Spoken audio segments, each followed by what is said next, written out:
Start. चलिए ठीक, so we are here with another lecture on kinematics. So we'll be discussing in this class we will be discussing average speed. Now see, the concept of average speed is basically important. So कैसे define करेंगे average speed को? And remember one thing, you will get most of the questions related to average speed in NEET examination. So let us take that example जो हम कल discuss कर रहे थे कि अगर हमारे पास ये एक टाइम एक्सीज है और मान लो पार्टिकल यहाँ से स्टार्ट कर रहा है motion A, then it goes to B, then it goes to C and finally it goes to D. और मान लो ए से बी तक 100 मीटर की डिस्टेंस है, बी से सी तक मान लो 200 मीटर की डिस्टेंस है और सी से लेके डी तक मान लो 500 मीटर की डिस्टेंस है। ए से बी तक मान लो टाइम लग रहा है 2 सेकेंड्स, बी से सी तक लग रहा है मान लो 5 सेकेंड्स और सी से डी तक लग रहा है मान लो टाइम 10 सेकेंड्स का। तो जब एक ऑब्जेक्ट ट्रेवल करता है यहां से during the journey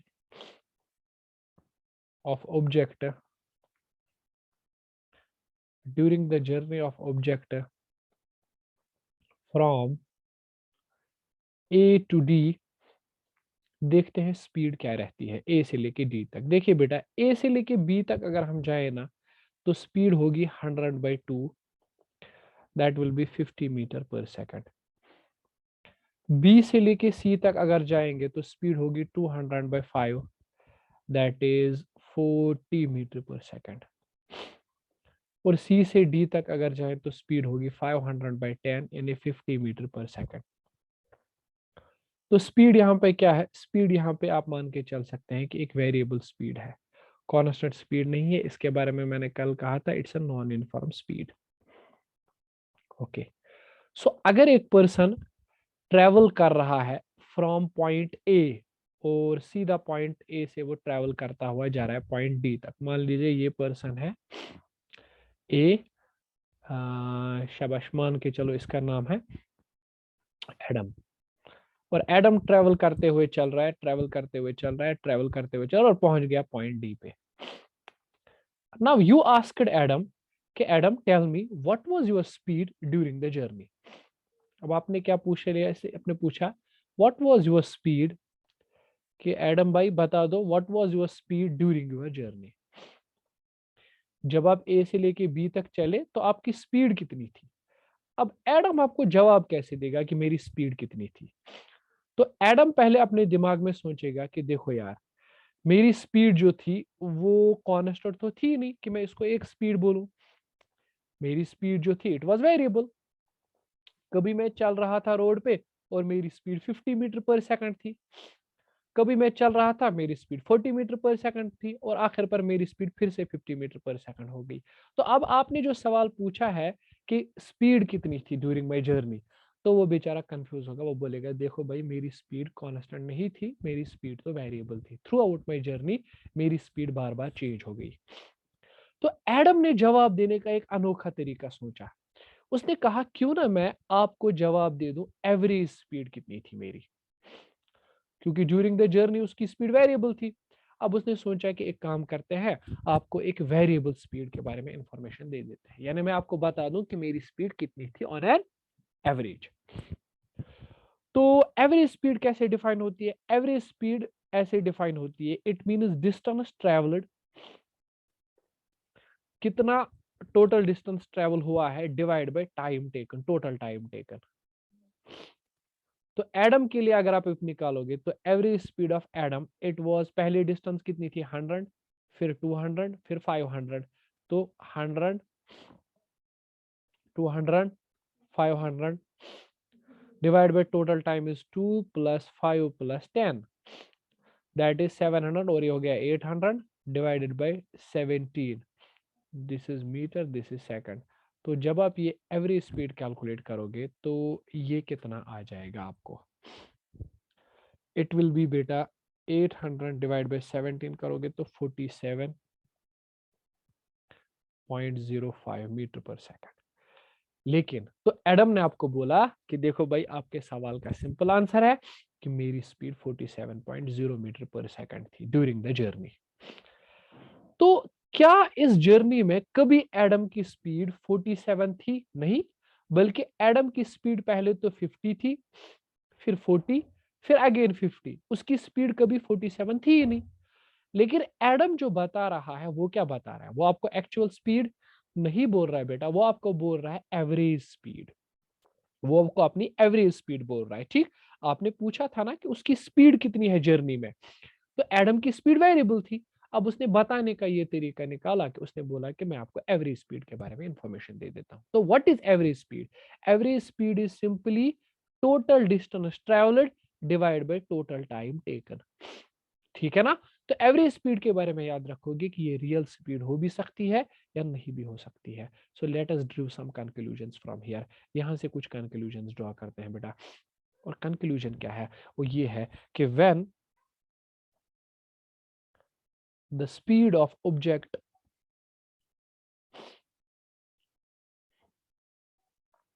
changes with time,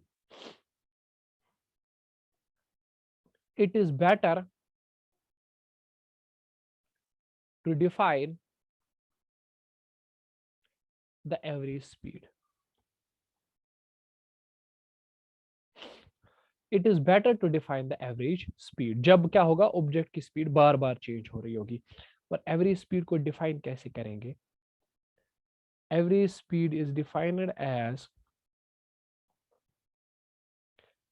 defined as the total distance traveled by object, total distance traveled by object defined as total distance traveled by object per unit total time taken,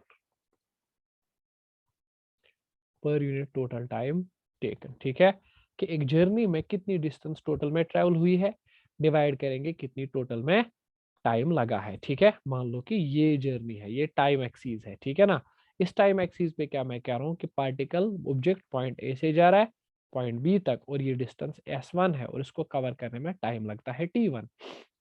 फिर B से सी जाता है, distance S2 है और time लगता है T2 इसको cover करने में।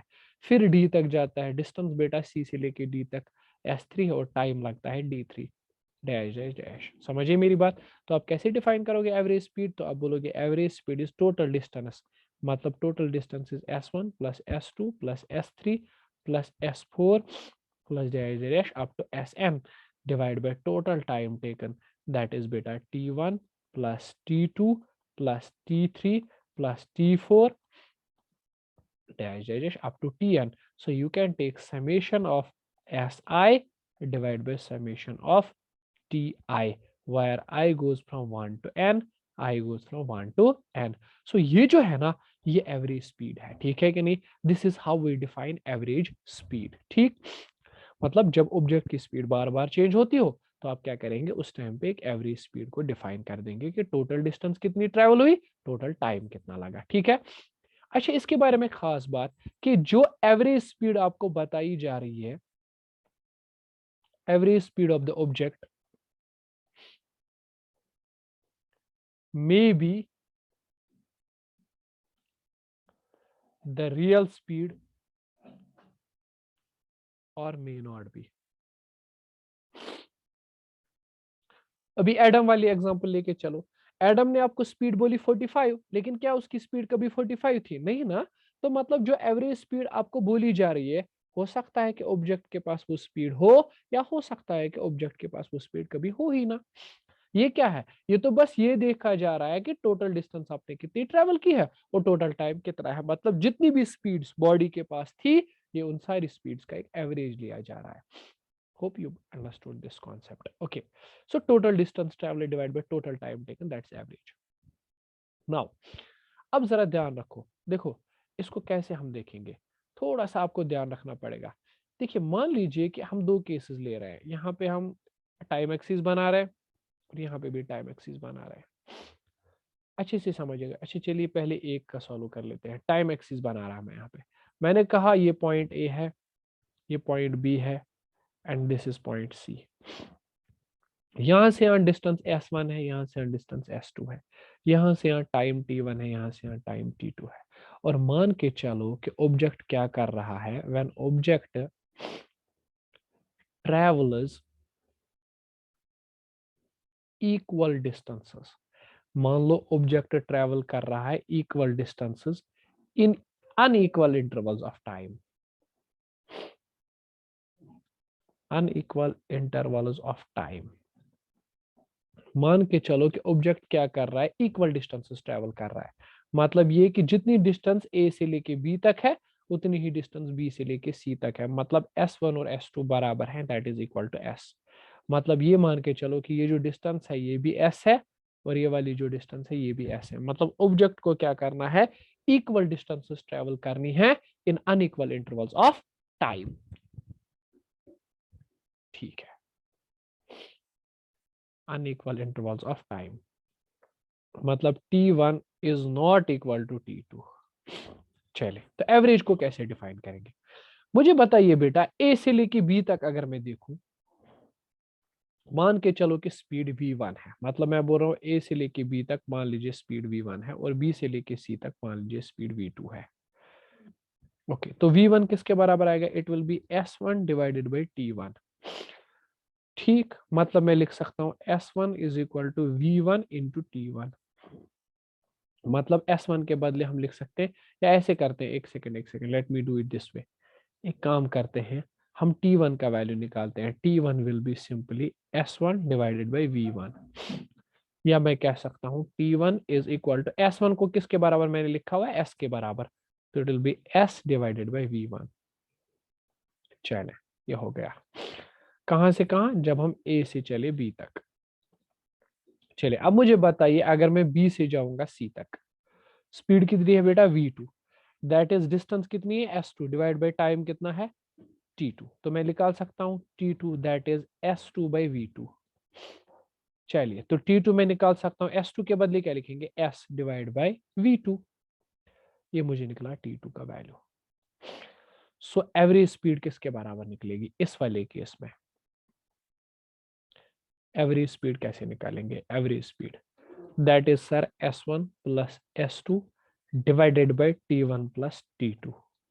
तो सर s1 s है, s2 भी s है, हाँ, डिवाइड बाई t1 का वैल्यू आपको पता है s divided by v1, t2 का वैल्यू पता है s डिवाइडेड बाई v2। तो आपका जो आंसर आएगा यहाँ आएगा ट्वाइस s। नीचे से क्या करो, s को कॉमन ले लो, ये आएगा 1 by v1 plus 1 by v2। तो वो आएगा s और s cancel, 2 divide by 1 by v1 plus 1 by v2। Cross multiply करोगे तो एवरेज स्पीड आपकी निकल के आएगी twice v1 v2 divide by v1 plus v2। ये हो गया average speed and this average is called as, इसको बोला जाता है harmonic mean. It's called as harmonic mean. ठीक है, तो मतलब आप क्या समझे, मतलब हम ये समझे कि सर अगर ऑब्जेक्ट इक्वल डिस्टेंसेस ट्रेवल करेगा in equal intervals of time तो एवरेज को कैसे निकालना है, एवरेज को हार्मोनिक मीन निकालना है। ठीक है, यानी टोटल एवरेज स्पीड जो होगी that will B harmonic mean. Clear, ये सिंपल है। ओके, बेटा ये पहले दिमाग में रख लो कि अगर ऑब्जेक्ट ट्रैवल करेगा equal distances in unequal intervals of time, I am repeating, average speed will be the harmonic mean of speeds, average speed will be the harmonic mean of speeds। Okay, ये हो गया case number 1। अब हम दूसरे case पे आते हैं कि मान के चलो, देखो ये वाला केस जो है ना, ये यूनिफॉर्म स्पीड, ये है ना, equal distances unequal intervals of time. Okay, अब हम दूसरा वाला केस लेके चलते हैं कि अगर ऑब्जेक्ट क्या करता है, अगर ऑब्जेक्ट इस तरह से चल रहा है, यहाँ पे पॉइंट ए है, this is point B and this one is point C. Distance यहाँ से यहाँ s1 है, यहाँ से यहाँ तक s2 है, और यहाँ से यहाँ t1 है, यहाँ से यहाँ t2 टाइम है। अब हम मान के चलते हैं कि when object covers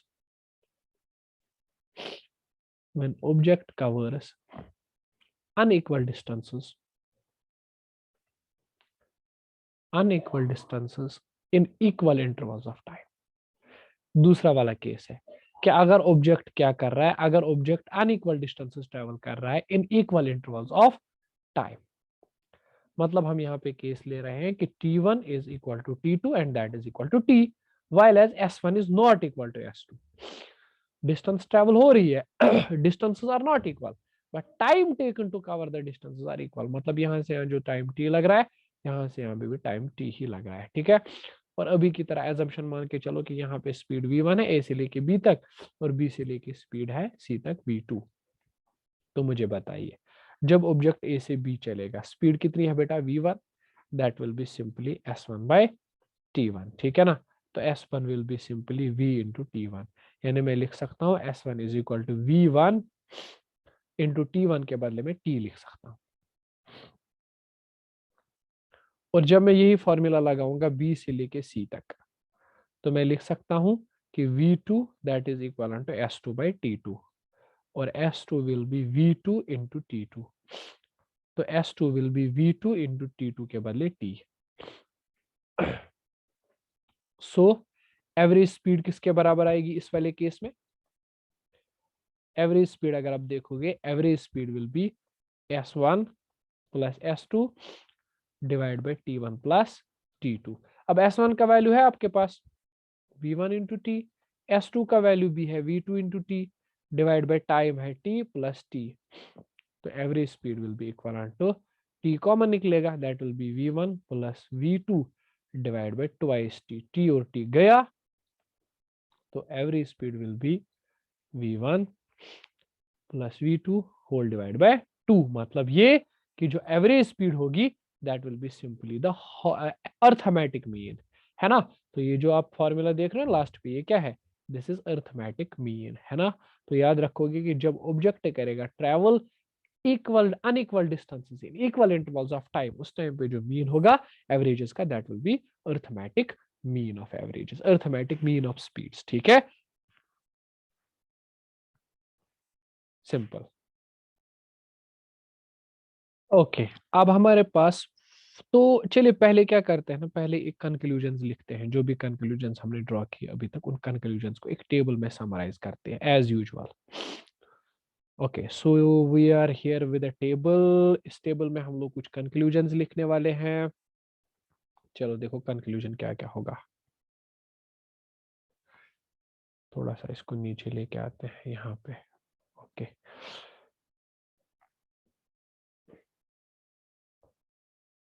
okay, this one is our second conclusion.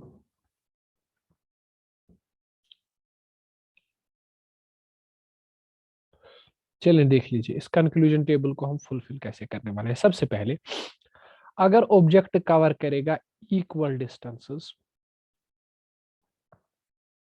equal distances in unequal intervals of time,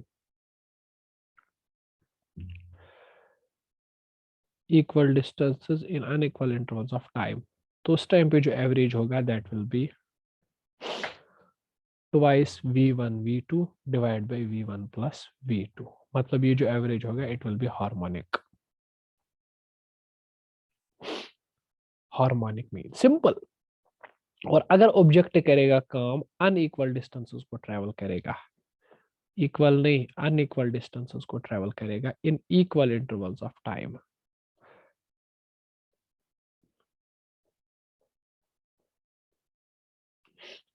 तो जो एवरेज होगा that will be v1 plus v2 divided by 2। मतलब ये जो एवरेज होगा इट विल बी अर्थमेटिक। और तीसरी बात, अगर ऑब्जेक्ट क्या करेगा अनइक्वल डिस्टेंसेस करेगा cover in unequal intervals of time, मतलब दोनों अनइक्वल है,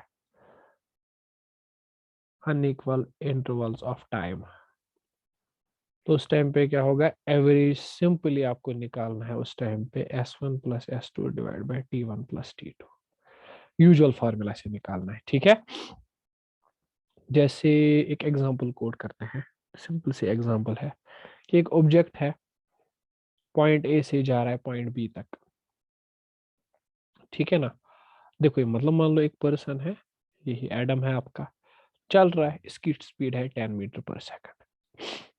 फिर एडम ने क्या किया, उल्टे पांव वापस आ गया, मान लो वापस आ गया, तो इसकी स्पीड मान लो 20 मीटर पर सेकंड है। तो क्वेश्चन ने पूछा एवरेज निकालो। देखो बेटा, डिस्टेंस कहाँ से कहाँ ट्रेवल हुई। S1 अगर मैं बोलूं डिस्टेंस, A से लेके B तक गया, और S2 अगर मैं बोलूं डिस्टेंस, B से लेके वापस आया A तक। हम डिस्टेंस की बात कर रहे हैं, S1 और S2 तो बराबर है यहाँ पे। तो ये कौन सा वाला केस हो गया, ये पहला वाला केस हो गया, इक्वल डिस्टेंस वाला। तो इक्वल डिस्टेंस वाले में जो एवरेज होता है that is twice v1 v2 divide by v1 plus v2। तो average will be twice v1, इसकी स्पीड पहले क्या थी 10, उसके बाद 20, तो 10 into 20 divide by 10 plus 20, that will be 2 into 20, that's 200 multiplied to, let me write it, 20 that's 400 divided by 30, 0 and 0 goes metre per second जो भी है, ठीक है।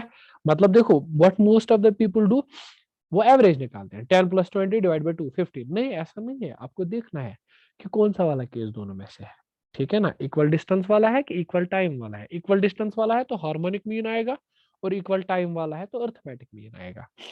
सो पहले ही नहीं देखना है, पहले ही नहीं करना है सीधा क्वेश्चंस को, ठीक है ना। जब हम इस पे न्यूमेरिकल सेशन करेंगे तो बहुत सारे क्वेश्चंस में मैं दिखाऊंगा।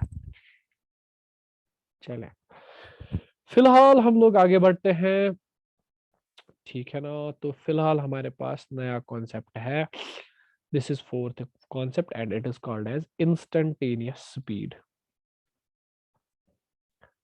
इंस्टेंटेनियस स्पीड, पहले कॉन्सेप्ट्स को अच्छे से समझो। इंस्टेंटेनियस स्पीड, इंस्टेंटेनियस स्पीड किसको हम कहते हैं, हम ऐसे कहते हैं speed at a particular at a particular instant of time is called as instantaneous speed, is called as instantaneous speed, ठीक है। मान लो कि कोई ऑब्जेक्ट जो है, टाइम एक्सिस फिर से लेते हैं, ठीक है ना। टाइम एक्सिस पर बहुत कुछ सीखोगे, ठीक है। मान लो कि ऑब्जेक्ट यहां से चल रहा है पॉइंट ए से, फिर इसी तरह से पॉइंट बी पे पहुंचा, फिर इस तरह से पॉइंट सी पे, फिर पॉइंट डी पे, फिर पॉइंट ई पे, फिर पॉइंट एफ पे, डैश डैश। मान लो कि जब ये ऑब्जेक्ट यहाँ पे पहुंचा, इस पॉइंट पे, जैसे ये बंदा इस पॉइंट पे पहुंचा, इस पर्टिकुलर पॉइंट पे, मान लो ये पॉइंट पी है, मैंने पूछा इसे बेटा बता ये स्पीड क्या है, ठीक है। मतलब इसी पॉइंट पे, इस पॉइंट पर्टिकुलर पॉइंट पी पे, देखो यहाँ पे टाइम फॉर एग्जांपल t1 था, यहाँ पे टाइम t2 था, यहाँ पे टाइम t3 था, t4 डैश डैश, और जब यहाँ पे पहुंचा टाइम t था, तो मैं इसको स्पीड पूछ रहा हूँ at this particular time. I am not talking about कि कहाँ से आप चल के आ रहे हो, कितनी डिस्टेंस ट्रेवल की है, नहीं नहीं, बस मैं पूछ रहा हूँ अभी अभी अभी इसी टाइम पे आपकी स्पीड क्या है। तो जो ये स्पीड मुझे बोलेगा that is called as instantaneous speed. Instantaneous speed मैं समझाता हूँ, देखो। मान लो जब आप किसी गाड़ी में ट्रेवल कर रहे होते हो, जब वो कार चल रही होती है, मान लो आपने 10 बजकर आप एक जगह से निकले, तो जैसे चलते चलते जा रहे हो, अब 10 बजकर 50 मिनट हो गए, 10 बजकर 50 मिनट और 20 सेकंड। मैंने पूछ लिया बेटा जरा मीटर में देख के मुझे बताओ स्पीड कितनी है, आपने देख के बताया सर अभी तो 50 किलोमीटर पर आवर है। बेटा यही हो गई इंस्टेंटेनियस स्पीड। मतलब उस पर्टिकुलर टाइम पर जो ऑब्जेक्ट की स्पीड थी, instantaneous speed, the speed at a particular time, उसी टाइम पे कितनी स्पीड थी। मतलब आप क्या कर रहे हो, आप उस स्पीड को मेजर तो कर रहे हो, लेकिन आप टाइम को नियरली कांस्टेंट रख रहे हो, टाइम को आप नियरली कांस्टेंट रख रहे हो। वरना देखो स्पीड कैसे डिफाइन होती है, स्पीड कैसे डिफाइन होती है, आप बोलते हैं स्पीड, स्पीड का मतलब होता है सर कितना चेंज होगी डिस्प्लेसमेंट डिवाइड बाई डिस्टेंस, कितना चेंज होगा टाइम। तो मैं कह रहा हूं कि जब आप इंस्टेंटेनियस मेजर करते हो तो आप क्या करते हो, इंस्टेंटेनियस स्पीड तो बहुत ही कम टाइम में मेजर की जाने वाली स्पीड है। Instantaneous speed is speed measured in very short interval of time, measured in very short interval of time, measured in a very short interval of time, that's called as instantaneous speed। मतलब delta T क्या होना चाहिए बेटा, 0 के बराबर। तो you will say कि sir instantaneous speed जो होती है ना, that is equal to limit delta t tends to 0 delta s by delta t. तो यहाँ पे आएगा ये ds/dt। तो इंस्टेंटेनियस स्पीड जो होती है दैट इज ds/dt।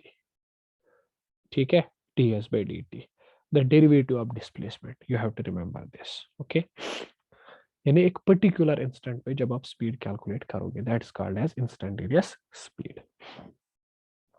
चलिए, I will make you guys this clear with another example. Let me put a graph. For example, there is some sort of object moving on और हमने उसका graph खींच लिया। एक ऑब्जेक्ट ट्रैवल कर रहा है और उसकी जो मोशन है यहाँ से हमने देखा उसकी डिस्टेंस कितनी है, डिस्टेंस हमने इस एक्सिस पे नोट की और टाइम हमने बेटा जी इस वाली एक्सिस पे नोट कर लिया t। तो फिर हमने उसका ग्राफ खींचा, सपोज स्पीड का ग्राफ कुछ ऐसे आया, ना डिस्टेंस टाइम का ग्राफ कुछ ऐसे आ गया। तो देखो ऑब्जेक्ट ट्रैवल कर रहा है और मैं पूछ रहा हूं बेटा मुझे इस ऑब्जेक्ट की स्पीड बताइए। तो आप बोलेंगे सर कौन सी वाली स्पीड चाहिए आपको, आप ही बता दीजिए। मैं बोल रहा हूँ बेटा दोनों स्पीड्स निकालो, पहले एवरेज निकालो फिर इंस्टेंटेनियस निकालो। ठीक है, देखो फंडा क्या है, मैं बोल रहा हूँ कि एवरेज निकालो। सपोज यहां से लेके स्टार्ट करना है इस टाइम t1 से और यहाँ पर जाके आपको एंड करना है मतलब इस वाले टाइम t2 पे एवरेज स्पीड निकालनी है। तो आप क्या करोगे, आप देखोगे जब हम टाइम t1 था तो डिस्टेंस कितनी ट्रेवल की थी, सपोज s1। हाँ जी सर, जब टाइम t2 था डिस्टेंस कितनी ट्रेवल हुई थी, सर जी डिस्टेंस ट्रेवल हुई थी s1। ठीक है, तो यहां से हम लोग क्या कर रहे हैं, तो मैं क्या कह रहा था, मैं कह रहा हूँ कि मान लीजिए टाइम t1 है उस टाइम पे डिस्टेंस s1 है, टाइम t2 है उस टाइम पे डिस्टेंस s2 है। तो कितनी डिस्टेंस ऑब्जेक्ट ने कवर की है from the time t1 to t2, this is the distance delta s जो ऑब्जेक्ट ने ट्रेवल किया from time t1 to t2। और टाइम कितना लगा है, this is the time delta t। तो अगर ये पॉइंट ए है ये पॉइंट बी है तो आप मेजर कर सकते हो the average speed from A to B, that is delta s divide by delta t and that will be s2 minus s1 divided by t1 minus t2।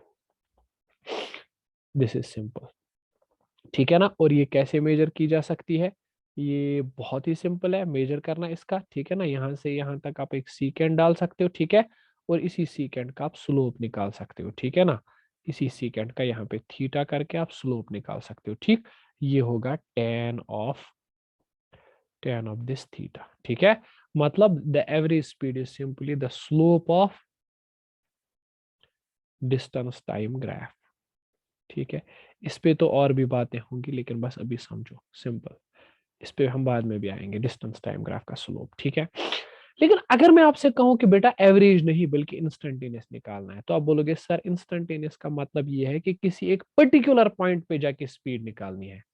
मैं बोल रहा हूँ हाँ, किसी एक पर्टिकुलर पॉइंट पे जाके स्पीड निकालो। मैं बोल रहा हूँ बेटा यहाँ पे इस पॉइंट पे स्पीड निकालो। तो आप क्या बोलोगे, सर क्या करते हैं ना, पॉइंट ए को उठाकर यहाँ पे लेके आते हैं, पॉइंट बी को भी उठाकर इसी पॉइंट पे लेके आते हैं जहां पे हमें स्पीड निकालनी है। तो उससे क्या होगा, उससे ये जो डेल्टा टी है ना नीचे का ये टाइम इंटरवल ये छोटा हो जाएगा। ठीक है, मतलब जब ये पॉइंट ए जो है यहाँ पर आ जाएगा और वो पॉइंट बी भी यहाँ पे आ जाएगा तो डेल्टा टी तो ऑलमोस्ट जीरो ही हो जाएगा। तो will say limit delta t goes to zero, delta s by delta t that is d s by d t, और वही होता है इंस्टेंटेनियस स्पीड। सिंपल। चले एक एग्जांपल दे रहा हूं जिससे सारी चीजें क्लियर हो जाएंगी। एक एग्जांपल, क्वेश्चन इस तरह से है बेटा, कैलकुलेट इंस्टेंटेनियस, या इस तरह से मैं लिखूं calculate speed, question is saying calculate speed if distance is given as, मान लो कि ऑब्जेक्ट की डिस्टेंस ऐसे दी गई है t² - 3t + 5 इन मीटर्स। तो आपको बोल रहा है स्पीड निकालनी है। पहला पार्ट है एट 5 सेकंड्स, 5 सेकंड जब हो जाएंगे तब आपको स्पीड निकालनी है। दूसरा कह रहा है इन 5 सेकंड्स, 5 सेकंड के अंदर। तो देखो यार सिंपल है, पहला जो बोल रहा है ना एट 5 सेकंड्स, मतलब ये ग्राफ है यहाँ पे 5 सेकंड पे पहुंचकर ऑब्जेक्ट की स्पीड निकालो। तो मतलब ये इंस्टेंटेनियस की बात हो रही है। पहले पार्ट में इंस्टेंटेनियस की बात हो रही है, तो इंस्टेंटेनियस हमें पता है that is ds by d T, that is ds का डिफरेंशिएट करो 2t माइनस 3 कब, 5 सेकंड पे, तो 2 into 5 minus 3 that is 7 metre per second. लेकिन अगर बोला जा रहा है कि एवरेज निकालो, तो मतलब आपसे पूछ रहा है कि 0 से लेके 5 तक जो भी स्पीड आएगी वो देखो, ठीक है ना। तब आपको S1 निकालना है, S1 मतलब t इज इक्वल टू 0 पे कितनी स्पीड थी, तो इस इक्वेशन में 0 रख दो, 0² माइनस 3 इंटू 0 प्लस 5 तो 5 मीटर। S2 मतलब 5 पे जाके, तो 5² माइनस 3 इंटू 5